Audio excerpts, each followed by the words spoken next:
Nah, kemarin di pertemuan sebelumnya kita membahas tentang jika seorang muslim hendak berwudu, maka pertama yang harus ia lakukan adalah berniat di dalam hati lalu membaca basmalah berdasarkan sabda Nabi Muhammad SAW, la wudu liman lam yadhkurismallah alaih. Jadi tidak dikatakan wudu bagi orang yang tidak mengucapkan bismillah sebelumnya. Dan kita sudah bahas bahwa itu adalah derajat sunnah, bukan derajat wajib. Tetapi kalau ditinggalkan dengan sengaja tanpa udzur itu keburukan. Makanya kemarin sampai dibahas ketika kita di dalam kamar mandi, maka yang kita lakukan adalah keluar dulu, ini paling afdol. Keluar dulu mengucapkan bismillah dengan niat wudu, baru kemudian masuk lagi kamar mandi. Setelah kita selesai buang hajat. Kemudian kita sudah bahas mengapa derajatnya kok sunnah saja, sementara kalau dari hadis pertama ini kesannya kok wajib. Hadisnya itu la sholata liman la wudu lahu, tidak ada sholat bagi orang yang tidak ada wudu. La wudu, tidak ada wudu, liman yadhkurismallah alaih, yang tidak membaca bismillah. Ini kalimatnya kan dalam bahasa Arab sama, ini sama-sama penafian, peniadaan. Yang satunya tidak ada sholat, yang tidak wudu, dan itu betulan. Kalau nggak ada wudu berarti kan benar-benar nggak sholat. Tapi di sini la wudu kan kalimatnya sama, harusnya kan nggak dianggap wudu tanpa bismillah. Tapi kemarin sudah kita bahas bahwa dari 3 hadis, 2 hadis yang sudah kita baca yaitu hadis dari Humron dan selainnya, maka di situ dikatakan ketika Rasulullah mengajarkan tentang tata cara wudu tidak dikatakan dengan bismillah, tetapi dikatakan dengan membasuh kaffaihi, langsung membasuh telapak tangannya. Nah, ini menunjukkan bahwa walaupun di sini dikatakan la wudu, tapi itu hanya sampai derajat sunnah saja. Tetapi jangan ditinggal kecuali karena ada udzur syar'i. Nah, kemudian juga disebutkan di sini tentang sunnah-sunnah wudu. Sunnah-sunnah wudu. Jadi ini simpel sebenarnya. Kitab ini itu simpel. Sunnah-sunnah wudu dikatakan oleh beliau disunahkan bersiwak.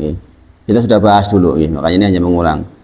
Atau gosok gigi sebelum berwudu. Ini berdasarkan sabda Nabi Muhammad SAW, lau, seandainya. Jadi ini berarti tidak kan? Ini kan seandainya ini. Lau an asuqa ala ummati la amartuhum bisiwak ma'akuli wudu. Seandainya bukan karena khawatir memberatkan, maka kami akan perintahkan kepada mereka untuk bersiwak setiap kali wudu. Nah, ini menunjukkan kedudukan bersiwak atau bersikat gigi sebelum wudu itu menjadi sesuatu yang sangat penting. Karena kalimatnya laula an asuqqa ala ummati la amartuhum bisiwak ma'akuli wudu. Jadi ini bisa dilatih anak-anak kita dari sekarang. Jadi membiasakan anak kita kalau mau wudu ya sikat gigi. Ini kebiasaan baik.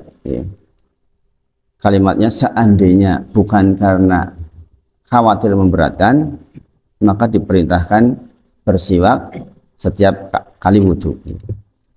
Kemudian mencuci kedua telapak tangan sebelum berwudu sebanyak 3 kali. Kita sudah bahas minggu lalu di 2 hadis yang kita sudah bacakan. Karena bahasanya di sini kita nggak tahu tangan kita tidur di mana gitu, bahasanya gitu. Idza staiqatu ahadukum, jikalau di antara kalian bangun min naumihi, dari tidurnya, fala yagmis yadahu fil ina, jangan memasukkan tangannya ke dalam baskom, hatta sampai yaksilaha salasan, sampai membasuhnya 3 kali. Makanya kemarin ketika kita membahas hadis Humron, pertama itu dikeluarkan dulu airnya, baru setelah itu dimasukkan gitu. Jadi ngambil pakai siduk dulu, dibersihkan dulu, baru kemudian dimasukkan. Dan ini adalah sunnah yang sangat baik dan ditekan gitu. Jika salah seorang dari kalian bangun dari tidur, maka janganlah masukkan tangannya ke dalam bejana air hingga ia mencucinya 3 kali. Sesungguhnya fa innahu la yadri, kita tidak tahu, aina batat yadahu, kita tidak tahu di mana tangan kita bermalam. Maksudnya mbok-mboknya kalau tai cica apa-apa gitu maksudnya itu. Dan ini menunjukkan betapa pentingnya posisi bersuci di dalam agama ini. Kemudian yang ketiga, kita sudah pernah bahas dulu, bersungguh-sungguh ketika melakukan istinsak. Jadi di mazhab Syafi'i khususnya, orang yang tidak melakukan istinsak dikatakan buruk wudunya. Maka nyedot air, ngeluarin air itu sebagaimana kita sudah bacakan minggu lalu di hadis Humron, maka menjadi sangat penting. Kemudian menyela-nyela jenggot dengan jari ketika membasuh wajah jika jenggotnya tebal. Ini juga kita sudah pernah bahas dulu hadisnya. Kemudian menyela-nyela jari jemari ketika membasuh kedua tangan dan kaki. Ini juga sudah kita bahas, hanya mengulang. Yang keenam, mendahulukan anggota wudhu sebelah kanan. Ini juga sudah kita bahas. Kemudian yang ketujuh, membasuh setiap anggota wudhu sebanyak 2 atau 3 kali seperti hadis yang kita sudah bacakan. Dan tidak lebih dari itu. Dan tidak lebih dari itu. Rasulullah membasuh masing-masing 3 kali, sebagian hadis 2 kali. Itu kemudian bersabda, barang siapa yang melakukan lebih dari ini, sungguh dia telah berbuat kejelekan atau kezaliman. Maka sudah secukupnya. Sebenarnya yang paling sunnah itu antara 2-3 kali. Kadang-kadang ada orang yang merasa nggak yakin kan, diulang-ulang lagi gitu loh. Itu kadang-kadang dianggap berlebihan. Kemudian pembatal wudhu, kita juga sudah bahas dulu, ini mengulang di awal ini. Yang pertama, keluarnya sesuatu dari 2 jalan, kubul dan dubur, yakni buang air kecil dan buang air besar. Yang kedua, angin yang keluar dari dubur atau buang angin. Ini masuk pertama sebenarnya. Sesuatu kan termasuk diantaranya angin. Kemudian hilangnya akal karena penyakit gila, tidak sadarkan diri, mabuk dan tidur nyenyak. Kita juga sudah bahas dulu, mengingatkan saja. Yaitu tidur yang menyebabkan seseorang tidak merasakan sesuatu yang keluar dari kubul dan duburnya. Tidur nyenyak lah intinya. Nah, ini nanti kita kaitkan dengan sholat Jumat. Yang keempat, menyentuh kemaluan dengan dibarengi syahwat. Nah, pernyataan di sini itu dibarengi syahwat. Kalau nggak pakai syahwat nggak batal menurut Syekh Al-Albani berdasarkan referensi hadis yang beliau pelajari. Tapi kita dulu udah pernah bahas, sengaja tidak sengaja kalau pakai bagian tangan dalam maka batal. Maka kita ngambil yang aman aja lah. Pokoknya nggak nyenggol ya wis batal. Baik kemaluan sendiri maupun kemaluan orang lain. Kemudian yang kelima, memakan daging unta. Ini ya beda kita ya orang ini. Karena ini terjadi kalau di sana di Arab Saudi. Karena Rasulullah Shallallahu Alaihi Wasallam ketika ditanya, apakah orang yang makan daging unta harus berwudu? Beliau menjawab, ya, harus berwudu. Memakan isi perut unta, hati, lemak, jantung atau babatnya karena itu serupa dengan daging juga termasuk harus berwudu. Kemudian minum susu unta tidak membatalkan wudu karena Rasulullah memerintahkan satu kaum untuk meminum susu unta dari pembayaran zakat dan tidak memerintahkan berwudu karenanya. Jadi kalau susu unta tidak batal. Nah, untuk kehati-hatian menurut beliau hendaknya berwudu setelah meminum kuah daging unta. Hal-hal yang terlarang bagi orang yang tidak berwudu. 1. Menyentuh Al-Quran. Ini diperdebatkan di kalangan para ulama, tapi yang saya bacakan dari kitab ini, Yang saya bacakan dari kitab ini. Ada pun dengan, oh enggak kok ada pendapat lain, yaitu pendapat lain. Di dalam keterangan kitab ini dikatakan menyentuh Al-Quran termasuk yang dilarang. Kemudian mengerjakan sholat tentu saja, tentu saja. Kemudian tawaf di Ka'bah bagi yang ada di sana. Nah, ini pendahuluan yang disampaikan oleh beliau untuk membahas tentang kitab sholat. Sekali lagi, kita perlu tahu kitab ini karena kitab ini banyak dipelajari di pondok-pondok salaf terutama. Dan sejauh yang saya pahami, orang yang rajin ke masjid kebanyakan mempelajari kitab ini. Nah, baik, kita lanjutkan untuk tambahan setelah kita belajar tentang rukun sholat dan sunnah sholat. Dulu sudah selesai belum sih? Ini sudah selesai sunnah sholat? Sudah selesai belum? Kayaknya sudah ya. Sudah. Sekarang masuk ke fikih sholat berjamaah. Fikih sholat berjamaah. Nanti sambil ini tetap jalan ya. Insya Allah di setiap pertemuan kita bacakan satu bab. Nah ini terkait dengan pertama sholat Jumat. Ini sudah saya bahas di Masjid Gunung Sempu juga. Karena ada kejadian di Gunung Sempu tuh. Jumatan khotibnya nggak datang. Akhirnya nunggu sampai jam 12:30. Kemudian Pak Alim datang mas. Pak Alim tahu ya. Pak Alim datang jam 12:30 akhirnya dilaksanakan khutbah Jumat sebentar. Hanya untuk memenuhi syarat sahnya. Bisa terjadi nih ternyata. Di Jogja itu bisa terjadi nih. Oke, wong pinter padahal ini so kejadian sampai nggak ada yang bisa jadi khotib saat itu. Dan itu kejadian di situ udah 2 kali itu. Mau ke Hamalatul Quran sudah terlambat. Kudu kepiye? Orang ngerti. Takmir ini kudu kepiye? Nek koyo ngono iki kudu kepiye? Bingung. Nah ini takmir perlu belajar makanya untuk hal yang seperti ini. Ini kan ada Bu Eko, ibu-ibu. Pertanyaannya, ibu-ibu boleh nggak Jumatan? Ibu-ibu boleh nggak Jumatan? Nggih. Nah, ibu-ibu, ya hukum Jumatan untuk ibu-ibu bagaimana? Boleh apa enggak? Hukum asal sholat Jumat itu untuk laki-laki, hukum asal. Tetapi tidak terlarang perempuan ikut sholat Jumat. Yang terlarang adalah perempuan mendirikan sholat Jumat sesama perempuan, itu enggak boleh.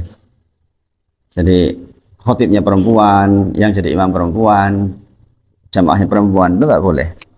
Tapi perempuan ikut sholat Jumat bahkan dikatakan lebih afdol dibanding sholat zuhur. Cuma di Indonesia kan belum lazim seperti itu. Oke?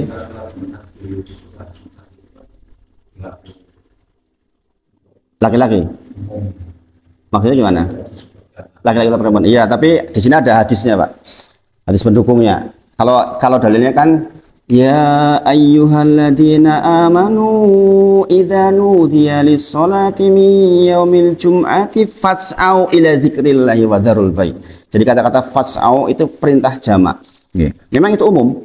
Tapi kemudian diterangkan di hadis yang lain yaitu dikatakan al-jum'atu, Jumat itu hakun. Perintah untuk Jumat itu adalah hakun wajibun, adalah perintah yang benar-benar ada dan hukumnya wajib. Untuk siapa? Ala kulli, ini disebutkan Pak. Ala kulli muslimin fi jama'atin, untuk setiap muslimin fi jama'atin, di dalam jamaah. Illa arba'a, kecuali 4. Yaitu yang pertama abdun mamlukun, seorang budak, itu enggak wajib.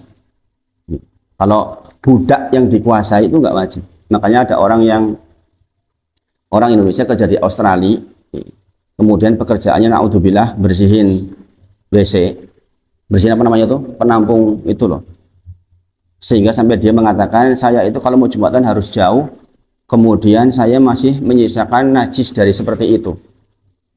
Itu aja sudah mau telat gitu. Bagaimana nasib saya? Apakah termasuk abdun mamlukun atau tidak? Dikatakan oleh para ulama, keluar dari tempat itu, pulanglah ke Indonesia. Intinya gitu. Karena khawatir tidak masuk bagian ini. Illa abdun mamlukun. Yang kedua, au imro'atun. Nah ini Pak dalilnya. Jadi di sini katakan al-jum'atu hakun wajibun, sesungguhnya perintah salat Jumat itu wajib ala kulli muslimin fi jama'atin, untuk setiap muslim di dalam jamaah, illa kecuali arba, kecuali 4. Yang pertama abdun mamlukun, yaitu budak. Yang kedua au imro'atun, atau perempuan. Jadi tidak masuk Pak, perempuan itu tidak masuk. Kemudian au sobiyun, atau anak-anak, au orang yang maridun, orang yang sakit. Jadi 4 ini dikecualikan. Artinya orang-orang ini tidak punya kewajiban untuk melaksanakan sholat Jumat. Pertanyaannya justru, nek saya pengen sholat Jumat bagaimana? Itu baik. Andainya 4 golongan ini mau ikut sholat Jumat itu baik, lebih afdol sebenarnya. Tapi sekali lagi, tentu saja fasilitasnya ada apa enggak kalau di Indonesia? Kalau itu menjadi kebiasaan yang berjalan, walau alam. Tapi kayaknya di Indonesia masih jarang ya. Jarang enggak Pak? Enggak ada ya malahan. Itu. nggak boleh masuk. Nggih. Nggih. Nggih. Nggih, yaitu karena nggih, yaitu berarti kan pertimbangan, mungkin pertimbangan karena tempat nggak cukup, ya kan, takut ikhtilat, jadi ada pertimbangan-pertimbangan lain. Makanya saya sampaikan bicara hukum, misalnya dengan suatu ketika di dalam sebuah keadaannya memungkinkan, itu intinya boleh. Jadi di sini disebutkan 3 persoalan. Bagaimana perempuan yang ingin sholat Jumat? Yang kedua, bagaimana sholat Jumat bagi perempuan? Apakah sholat Jumat perempuan menggantikan sholat duhur? Itu pertanyaannya 3 itu. Jadi bermuara kepada 3 itu. Jadi jangan tahu bahwa syarat wajib sholat Jumat itu 7. Yang pertama, Islam, balik, berakal, merdeka, laki-laki, sehat, tempat tinggalnya tetap di situ. Makanya kalau jenengan datang ke sebuah tempat 40 orang, nanti kita bahas kenapa 40 orang. Kemudian lagi kemah, maksudnya lagi kemah, jenengan mendirikan sholat Jumat sendiri boleh apa tidak? Jawabannya nggak boleh, karena salat diantaranya adalah mukim. Jadi jenengan harus ikut kepada yang mukim, masjid jami di situ, walaupun jumlahnya memenuhi syarat. Misalnya kita ke mana, ke wisata lah, misalnya wisata ke gunung apa gitu, banyak kan gitu. Datang waktu sholat Jumat, apakah kita mendirikan sendiri? Jawabannya tidak. Jawabannya kita tetap ikut yang ada di situ. Jadi intinya ibu-ibu tidak diharamkan ikut sholat Jumat, dan ini dijelaskan di dalam beberapa kitab, termasuk Tarjih Muhammadiyah menerangkan tentang ini. Diperkenankan bagi mereka yang tidak berkewajiban Jumat seperti tadi yang disebutkan, Abdul Mamlukun, Imro'atun, Sobiyun atau Maridun, untuk ikut sholat Jumat. Dan ini juga sekaligus pengganti sholat duhur. Jadi orang yang tidak punya kewajiban tadi itu kalau melaksanakan sholat Jumat berarti sholat duhurnya ya gugur, itu maksudnya. Bahkan sholat Jumat lebih baik, dikatakan demikian, karena merupakan kewajiban bagi mereka yang sudah sempurna memenuhi syarat dan tidak boleh diulangi dengan sholat duhur sesudahnya.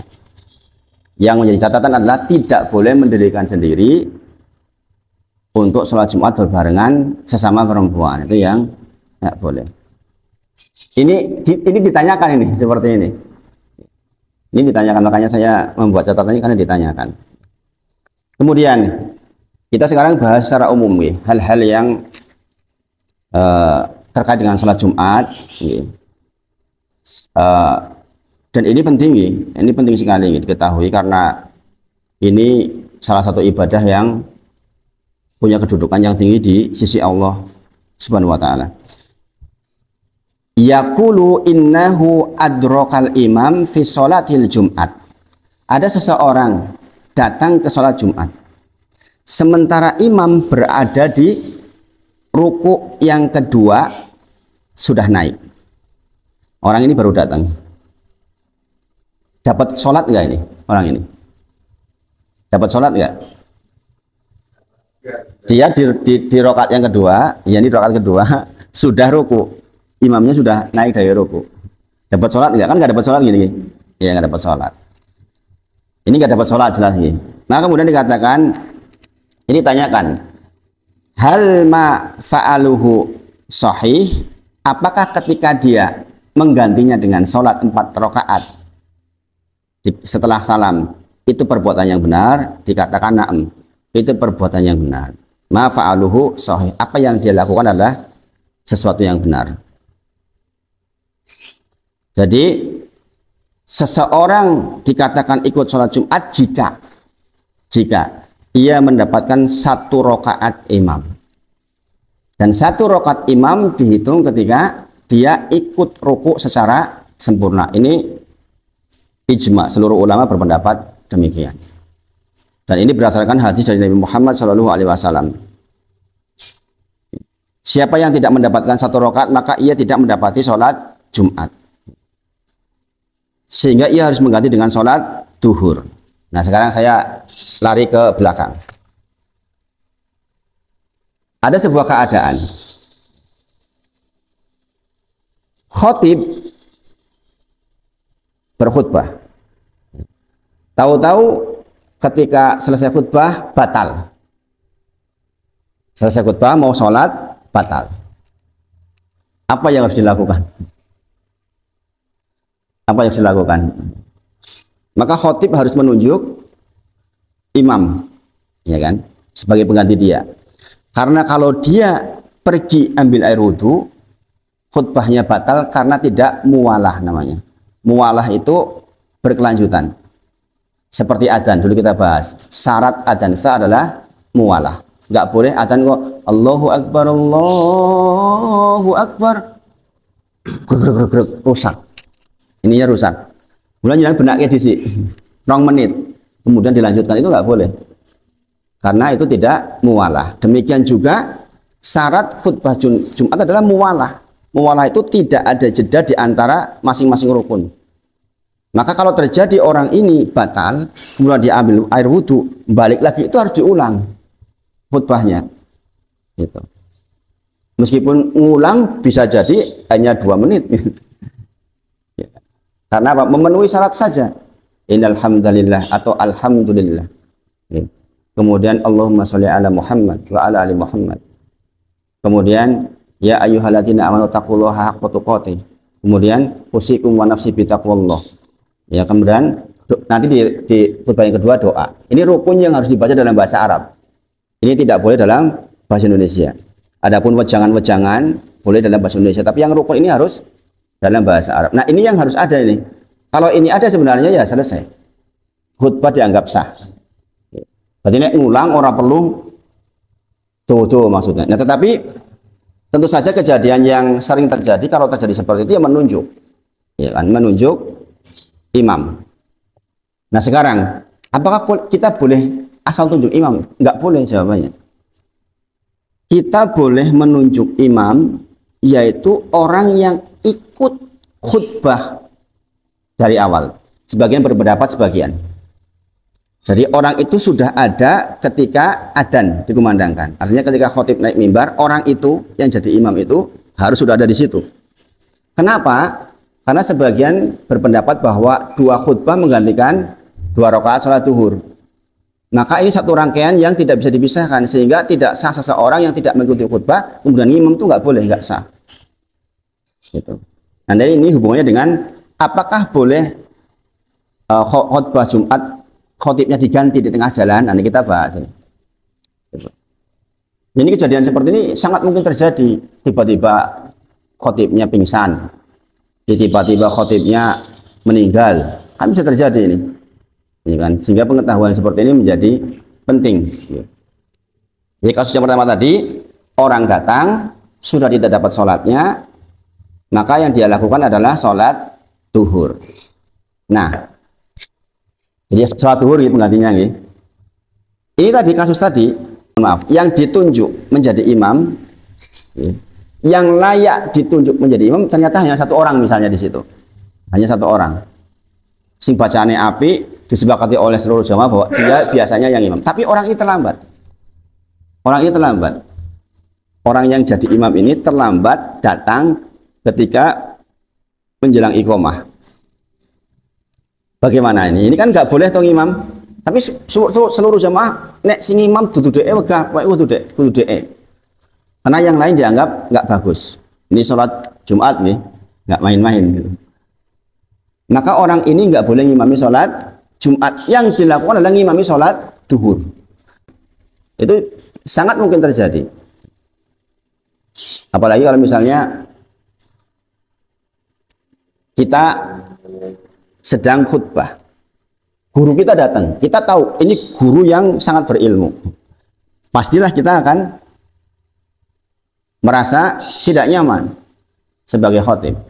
Bolehkah digantikan? Iya, boleh digantikan. Mereka kalau udah deleg-deg, kita kedatangan guru kita yang ilmunya mungkin jauh gitu, kita pasti akan keluh lidahnya. Maka boleh digantikan. Nah, itu terkait dengan itu. Nanti kita bahas secara lebih detail insya Allah. Kemudian, haruskah 40 orang? Ini juga pembahasan yang cukup krusial di Indonesia. Ya. Karena di mazhab Syafi'i memang mengharuskan 40 orang. Ada beberapa pendapat yang perlu kita ambil. Yang pertama pendapat di mazhab Hanafiyah. Di mazhab ini dikatakan tidak ada syarat jumlah.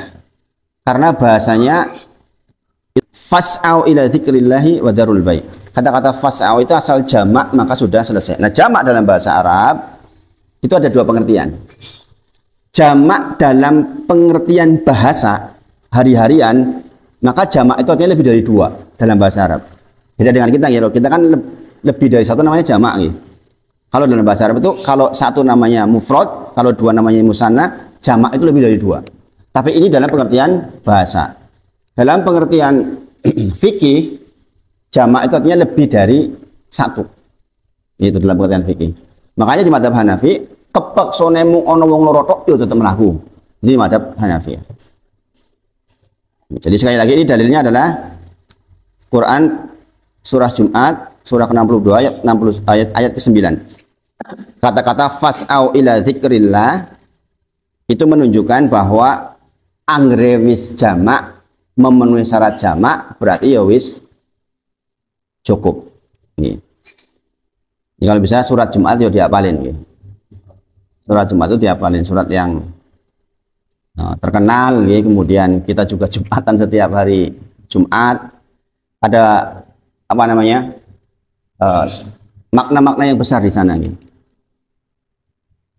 Jadi kan dikatakan ya ayyuhalladzina amanu idza nudiya lis-salati min yaumil jum'ati fas'au ila dzikrillahi wa darul bai' dzalikum khairul lakum in kuntum ta'lamun. Ini pesannya itu besar sekali. Intinya kalau datang perintah Jumat itu segera tinggalkan jual beli, segera tinggalkan urusan duniawi. Dikatakan dzalikum khairul lakum, itu jauh lebih baik gitu. In kuntum ta'lamun, seandainya engkau mengetahui. Makanya kita lanjutkan ayatnya, nanti kita akan mendapatkan beberapa kasus di masa lalu tentang bahwa ada orang-orang yang mendahulukan kegiatan dunianya dibandingkan salat Jumat. Di awal dikatakan apa? Dzalikum khairul lakum in kuntum ta'lamun. Sebenarnya melaksanakan salat Jumat itu tetap lebih baik walaupun dibandingkan transaksi 100 miliar. Mungkin nggak zaman sekarang. Orang lagi waktunya salat Jumat, ada kontrak yang harus ditangani nilainya 200 miliar misalnya. Kan bisa berpikir, Jumatan kan iso sesuk meneh. Saya kira orang Jumatan ora apa-apa lah, bisa seperti itu kan? Bisa seperti itu. Karena transaksinya besar. Pak Tono didatangi orang, Pak saya mau pesan Pak, datang kontraknya sekarang nih, soto berapa jumlahnya? 10.000. harus waktu itu diselesaikan. Kalau enggak jadi Pak Tono. Maka ingat kalimat ini. Dzalikum khairul lakum in kuntum ta'lamun. Ma indallah khairu, sesungguhnya yang di sisi Allah itu lebih baik minal lagwi wa minat tijarah, dibandingkan segala permainan atau segala kesibukan dunia, atau bahkan dibandingkan dengan perdagangan yang sangat besar. Di ayat 11-nya begitu. Jadi sekali lagi bahwa menurut madzhab Hanafi kalimat fas'au ila dzikrillah menunjukkan perintah jamak itu berarti cukup, asal dikatakan jamak berarti sudah bisa dilakukan. Walaupun afdol minimal 3 orang afdolnya. Kemudian di madzhab Malik itu mensyaratkan minimal 12 orang.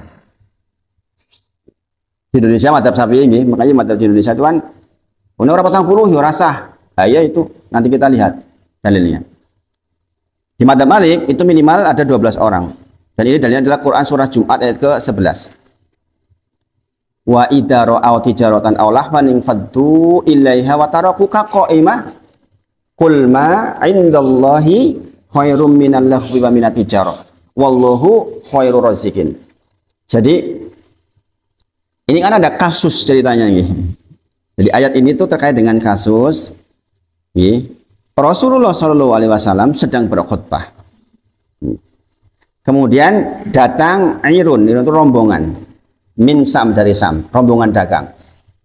Nah, ini kejadian di masa lalu. Maka zaman sekarang pun sangat mungkin kejadian. Ini nubuah. Kemudian fan fatalanas ilaiha, maka orang-orang yang lagi mendengarkan khutbah itu fan fatalanas ilaiha, mendatangi mereka itu. mendatangi orang yang dari Sam itu.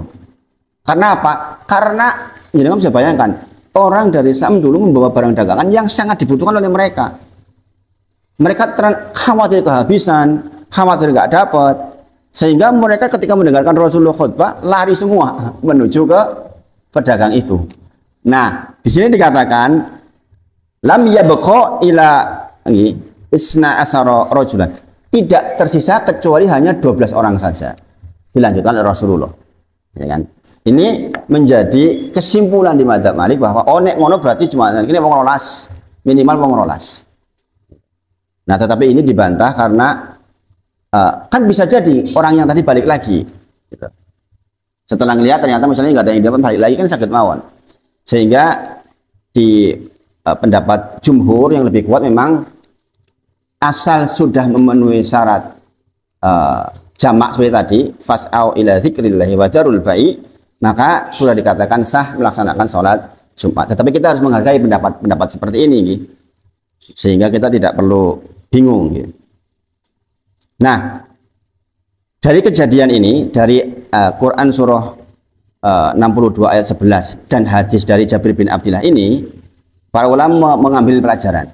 Yang pertama, akan datang suatu masa di mana orang-orang ada yang memilih perdagangan atau permainan dibandingkan mendengarkan khutbah Jumat. Akan ada masa seperti itu. Kalau nggak disebut namanya, nggak disebutkan keterangan secara khususnya, maka itu akan berulang. Dan sangat mungkin hari ini berulang. Dan kisah ini banyak bertebaran. Orang yang memberikan persaksian, seorang ulama, dia punya transaksi sangat besar, kemudian ditinggalin karena Jumatan. Orang yang punya urusan sangat besar, kemudian ditinggalin karena dia punya kebiasaan gendong bapaknya untuk sholat Jumat. Dan ternyata Allah gantikan dengan yang jauh lebih besar. Tuh, itu terjadi zaman sekarang pun. Kalau kita lihat kisah-kisahnya nih, baik di Indonesia maupun di Timur Tengah. Jadi ini nubuah bahwa akan terjadi di masa yang akan datang atau di zaman kita ini orang-orang yang lebih memilih transaksi dunianya atau permainan dunianya dibandingkan dengan mendengarkan khutbah Jumat. Kemudian kita harus bisa membayangkan gitu. Orang-orang yang itu tadi ditawari transaksi sangat besar, sementara berbarengan dengan waktu sholat Jumat dengan pilihan nek ora saiki ora hido loh, kan itu terjadi itu. Ya enggak? Apalagi kalau partner bisnisnya orang non muslim, kan bisa terjadi seperti itu. Aku di waktu ini saya gitu, aku mah pergi keluar kota dan gitu misalnya, bisa terjadi. Maka dikatakan kul ma indallah, sesungguhnya di sisi Allah itu lebih baik. Nah, ditutup dengan wallahu khairur razikin. Sesungguhnya Allah lah yang benar-benar paling baik di dalam masalah rezeki. Nih. Jadi ini sindiran bagi orang-orang yang sibuk tadi itu. Bahwa yang sibuk itu ketahuilah kalau Allah berkehendak bisa saja sebenarnya transaksi besar itu gagal misalnya di tengah jalan, dan ini kesaksiannya sangat banyak. Kemudian ulama Syafi'iyah mensyaratkan 40 orang. Syarat 40 orang dalam jamaah Jumat adalah syarat yang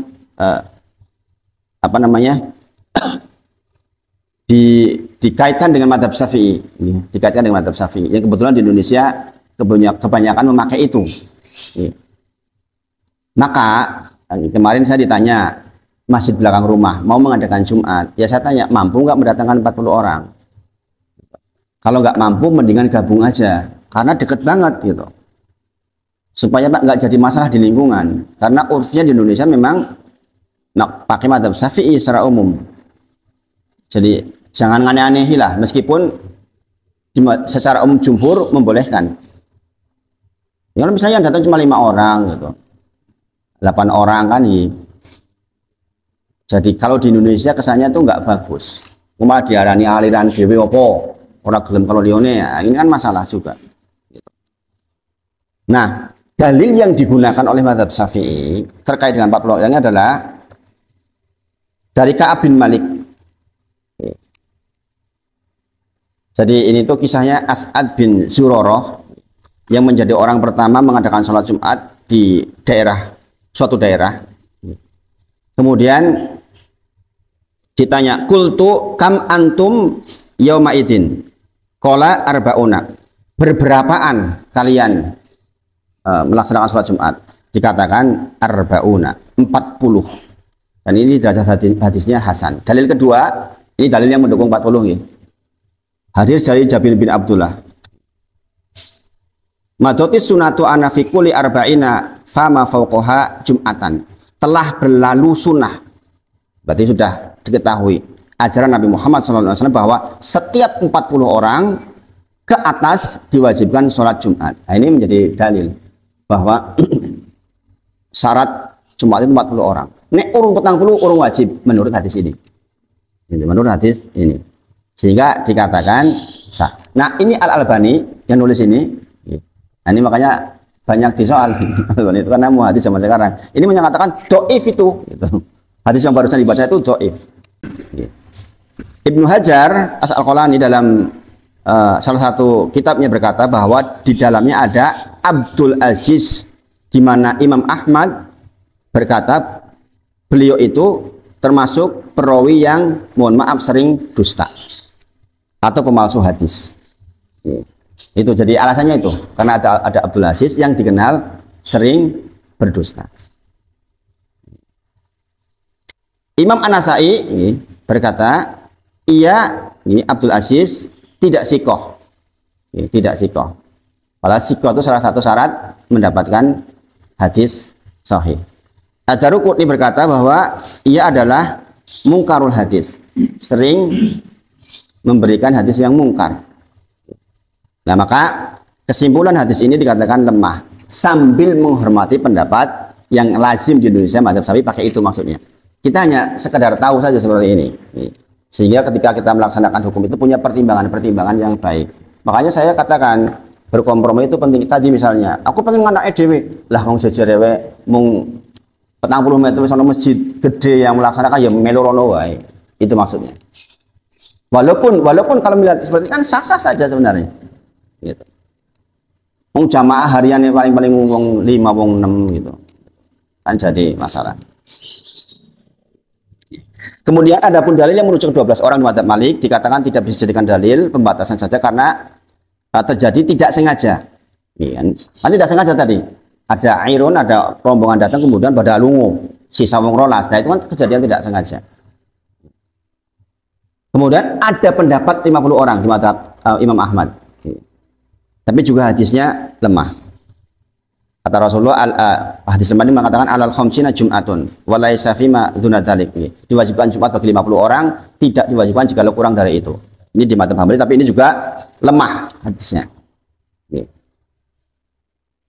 Jadi kesimpulannya masalah jumlah jamaah yang menjadi syarat diperselisihkan tadi jumlahnya. Tapi jumlah jamak di dalam sholat Jumat itu tidak diperselisihkan. Berarti akhirnya ya 3 lah gitu. Itu tidak diperselisihkan.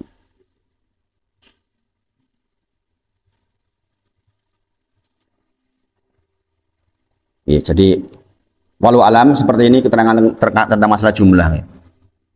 Kemudian ini saya menjawab ada sekitar 7 pertanyaan kemarin di Gunung Sempu yang saya kira pertanyaan yang sangat penting untuk sama-sama kita pahami. Yang pertama tentang kotak amal berjalan saat sholat Jumat, bagaimana hukumnya? Ini ada kalimat begini, wa yumarriruna sunduqa wal khutbatu yakhtub fahada la yajuz. Bagi yang punya kebiasaan di dalam masjidnya mengedarkan sunduqa, mengedarkan kotak amal, maka pendapat yang lazim yang muktabar adalah la yajuz, tidak diizinkan, tetapi tidak sampai derajat haram. Misalnya takmirnya ini orang dikoyono oke ya ora ono isine tenan. Wong do males-males menuju tempat ini, maka diedarkan pun tidak sampai derajat haram. Jadi di sini memang hanya kata-kata la yajuz, itu tidak boleh tapi tidak sampai derajat haram. Nah, apa yang dikhawatirkan ketika kita melakukan itu? Khawatirnya masuk 2 hadis. Masuk dalam keadaan 2 hadis. Dikatakan waman masal haso faqad lahu. Ini rangkaian hadis agak panjang ya. Dikatakan waman masal haso faqad lahu. Penutup hadisnya begitu. Barang siapa yang dolanan kerikil, memindah-mindahkan kerikil, maka faqad lahu, maka dikatakan sia-sia. Sia-sia maksudnya nggak dapat pahala Jumat. Maksudnya. Atau idza qultu li sahibika ansit, kalau kita ngomong ke tetangga, kita mengatakan meneng, diam. Itu sudah dikatakan apa? Faqad lahut. Itu sudah dikatakan sia-sia. Bayangkan. Mengingatkan orang yang berisik ketika jamaah itu kan kebaikan. Tapi khusus dalam kasus sholat Jumat ini, kita mengatakan seperti itu kita nggak dapat pahala Jumat. Bayangin. Nanti katakan idza qultu li sahibika, jikalau engkau mengatakan kepada temanmu, ansit, diam, menengoto, ojo rame, faqad lahut, maka dikatakan dia lahut. Maka saya bingung gitu. Kalau ada di kampung ada khotib, pas tidak giliran jadi khotib, dia ngobrol. Itu gimana? Padahal kalau di kampung kan diterangkan lewat apa namanya itu? Yang baca sebelum Jumat namanya apa, Mas Yudi? Apa? Yang sebelum Jumat kalau di kampung-kampung kan dibacakan tentang hadis ini nih. Yang idza qultu li sahibika ansi faqad lahut, itu kan diterangkan itu. Tapi nggak ngerti artinya, jadi kan tetap ngobrol kan aneh gitu. Padahal artinya jikalau engkau mengatakan meneng ojo berisik, itu sudah dikatakan lahut. Nah itu parahnya tuh tadi yang saya katakan, ada yang jadi khotib, ketika nggak giliran jadi khotib, kok dia ngobrol ya, terus gimana itu? Itu kata-kata lahut di situ adalah artinya nggak dapat pahala Jumat.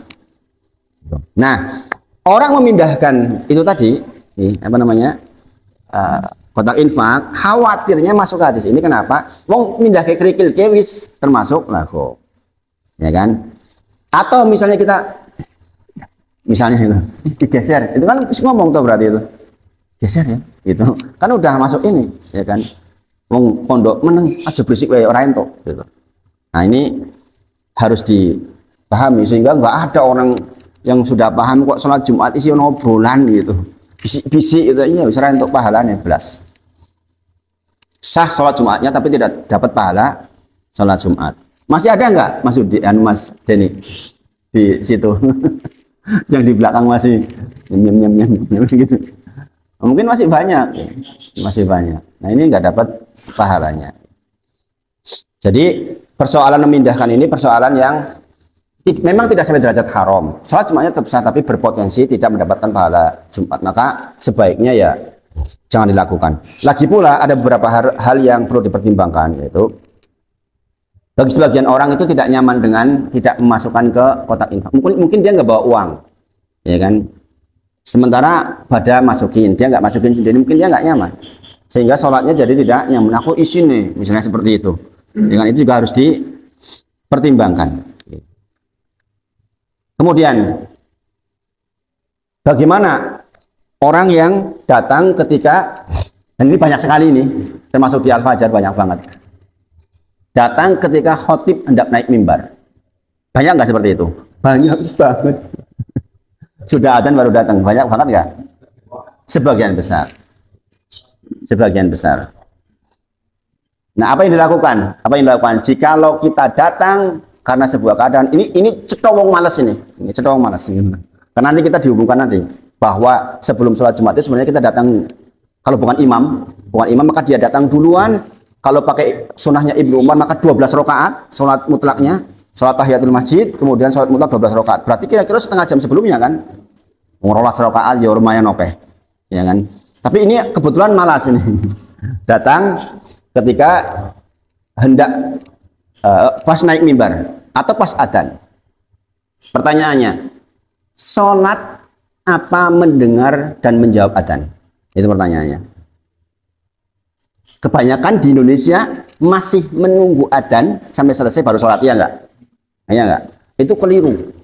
Karena hukum mendengar dan menjawab adzan dalam kasus sholat Jumat itu adalah hukumnya, atau menjawab adzan hukumnya sunnah. Sementara mendengarkan khutbah itu wajib. Maka jika lo bertemu antara sunnah dengan wajib, yang dimenangkan adalah wajibnya. Maka yang dilakukan adalah harus langsung sholat. Beda dengan sholat biasa, bukan sholat Jumat. Jenengan datang sholat zuhur, lagi adzan, maka jenengan jawab sampai selesai, baru sholat tahiyat dan sholat qobliyah zuhur.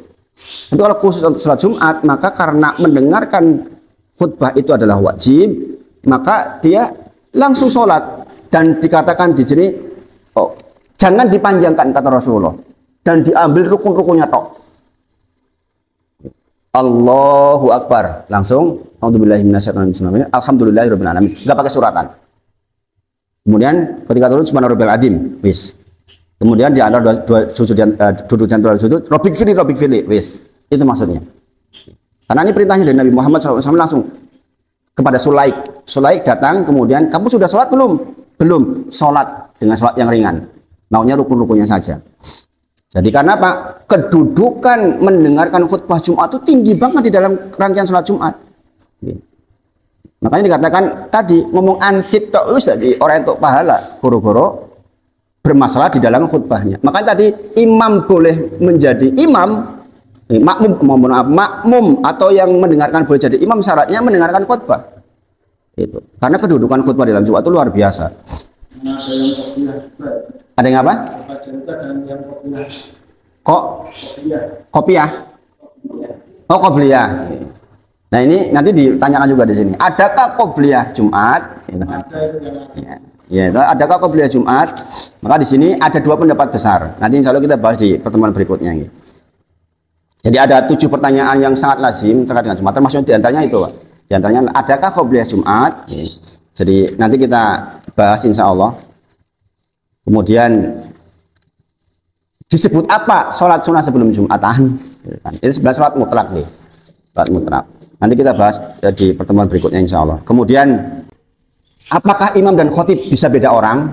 Itu juga soal. Khotib sama imam beda orang, bolehkah? Itu juga kemarin ditanyakan. Kemudian apakah ketika sholat Jumat sedang berlangsung khutbah, bolehkah kita zikir? Nah, itu juga kemarin ditanyakan. Nah itu, insya Allah kita bahas di pertemuan berikutnya. Mudah-mudahan Allah berkahi kita semua. Kita tutup dengan kafaratul majelis. Subhanakallahumma wa bihamdika asyhadu an la ilaha illa anta astaghfiruka wa atubu ilaik. Wa akhiru da'wana alhamdulillahi rabbil alamin. Assalamualaikum warahmatullahi wabarakatuh.